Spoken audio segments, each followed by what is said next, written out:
Indonesia, the world's largest Muslim-majority country, is once again facing the dark consequences of a generation raised in a digital battlefield. A shocking blast rocked a school mosque in Jakarta during Friday prayers, injuring nearly 100 students. Authorities later identified the suspect as a 17-year-old boy, a student himself.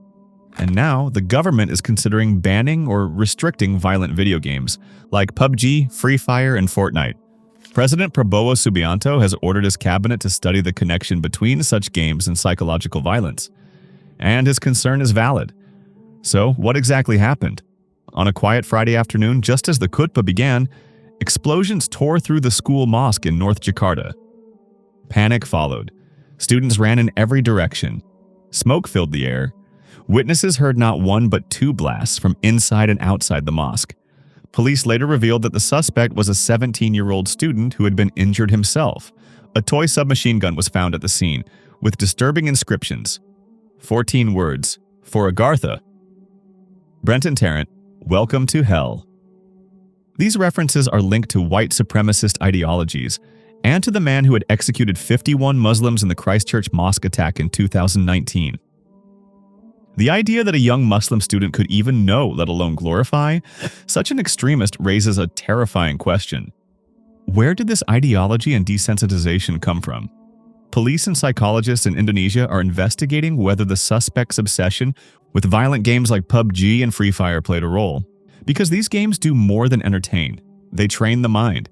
These games condition the eyes and numb the heart. In these virtual arenas, blood is not horrifying anymore. It's rewarding. Execution becomes an achievement. Destruction becomes fun, and victory means being the last man standing, even if it means attacking everyone else. President Prabowo rightly said, "These games make violence seem normal. It becomes easy to learn, easy to accept."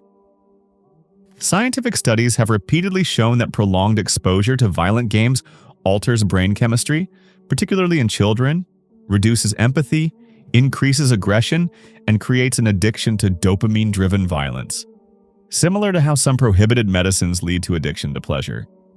And when such a mind, disconnected from faith, the Quran, and morality, sees a tragedy, it doesn't feel pain anymore. It wants to imitate the destruction and bloodshed that their so-called hero has carried out in the video game. That's how Satan manipulates young minds into committing crimes. By making them think that attacking someone, targeting mosques and schools, and seeing brown Muslims as enemies to the world is not evil. Rather, it is a noble work. Allah warns us in the Quran, "And do not follow the footsteps of Shaitan. Indeed, he is to you a clear enemy." Satan has found a new tool to manipulate masses of children. This tool is so dangerous, it appears so non-dangerous and appealing, while in reality it is more dangerous than a weapon. Satan now tempts children through screens. Music, gaming, and entertainment all aim to divert the believer's attention from remembering Allah. We have reached a time when believers are so much engrossed in video games and such destructive stuff that they have blurred the lines between reality and fiction.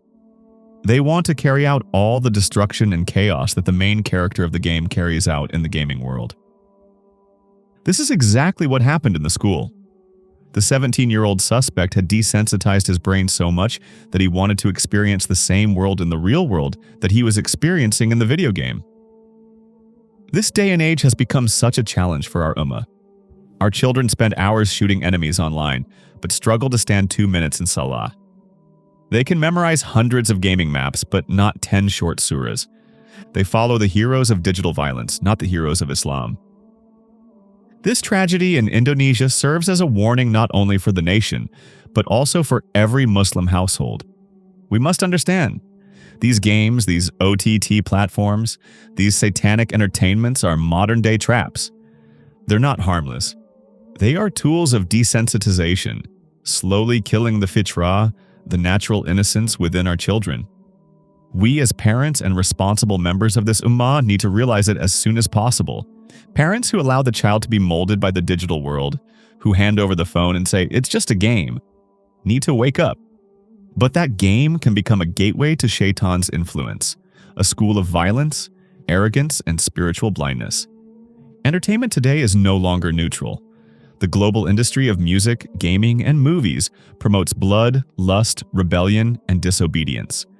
It glorifies heroes who slay, villains who smile, and a world without God.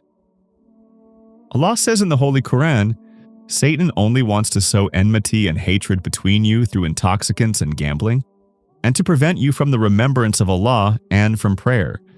Replace intoxicants with digital addiction, replace gambling with gaming and dopamine rewards, and the meaning remains the same. These are not just modern tools, they are modern traps. It's time to wake up, O Muslim Ummah. What happened in Jakarta is not isolated. It's a warning from Allah that we are losing our next generation to the hands of Shaitan. Parents, protect your homes. Replace gaming with the Quran. Replace screen time with salah time. Replace digital fantasy with real Islamic knowledge and brotherhood. Let your children know the true heroes, not the fake ones of PUBG or Call of Duty, but the warriors of Islam, the Sahaba, the prophets, and the martyrs who fought for truth, not ego. So ask yourself, what fills your home? Remembrance or distraction? Light or darkness? Because Shaitan's greatest weapon today is not the sword, it's the screen. Assalamu alaikum wa rahmatullahi wa barakatuh.